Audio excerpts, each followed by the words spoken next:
ফোনিক drill ভীষণ important. এতে কী হবে, বাচ্চারা উচ্চারণ করতে শিখবে এবং আস্তে আস্তে ওদের বানানের কনসেপ্ট তৈরি হবে। সব ভাওয়েলগুলো লেখা আছে, অওয়া নেই আমার কাছে। আমার কাছে কী আছে, একদম ঠিক বলেছ, ওরা বড় বড় শব্দ গঠন করবে। আর ফোনিক ড্রিলের পর আমরা সিরিজে ইন্ট্রোডিউস করবো, অর্থাৎ 3টে লেটার দিয়ে শব্দ।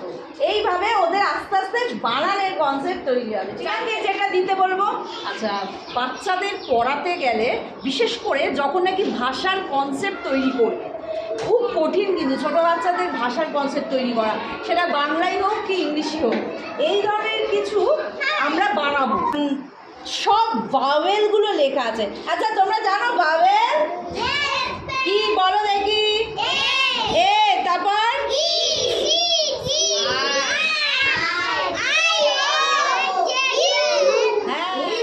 আমি তোমাদের কি দেবো? কনসোনেন্ট। কি দেবো? ভাওয়েল। এই দুটো মিলে কি হচ্ছে সেই মজাটা আমি দেখাবো। 26টা লেটার, তার মধ্যে 5টা এখানে রয়েছে ভাওয়েল, আর বাকি 21টা কনসোনেন্ট কোথায় আছে? আমার হাতে। প্রত্যেকটার পিছনেও আছে, সামনেও আছে। ঠিক আছে, করে দাও সবাইকে। একটা আমাকে দাও।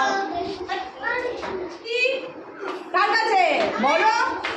হ্যাঁ, চলে এসো। সি, এবার সিটাকে আমি আমার মেশিনে বসাবো। ঠিক আছে, দেখতে পাচ্ছ? আচ্ছা, যে যে পারবে তাদের আমি হাতেই মেশিনটা দেবো। ঠিক আছে, দেখি। সি এ কি উচ্চারণ হবে?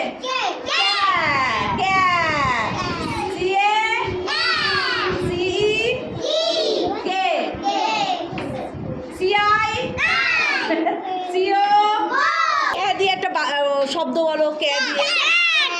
Cat, very good. বিয়ে দিয়ে একটা শব্দ বলো। ব্যাট। বিএ ডবল এল কি হচ্ছে? বল। আচ্ছা, বাচ্চাদের শব্দ গঠন বলবে, তোমরা নিজেরা শব্দ তৈরি করো। ঠিক আছে, কি করে বলবে? আর বার। দেখেছো কিরকম? কখনো এ হচ্ছে, কখনো অ হচ্ছে, কখনো আও হচ্ছে, কিন্তু বেশিরভাগ কি হয়? এ উচ্চারণ। BIN কি হবে? বি। ঠিক আছে, বান মানে খোপা করে।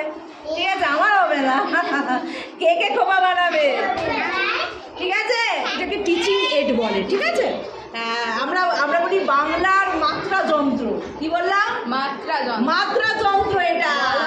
এটা হলো কি, হ্যাঁ, আকার যন্ত্র, আকার ইকার স্বরবর্ণ যন্ত্র। তোমরা এটা ডিস্ট্রিবিউট করে দিচ্ছি। ঠিক আছে, চলো। ব্যঞ্জন বর্ণ আছে। ঠিক আছে, হ্যাঁ, তোর কাছে রাখ, তোর কাছে রাখ। আচ্ছা, ল কার কাছে আছে? এবার তোমরা বলবে। ঠিক আছে, লয় রশ্মি, লয় দীর্ঘ,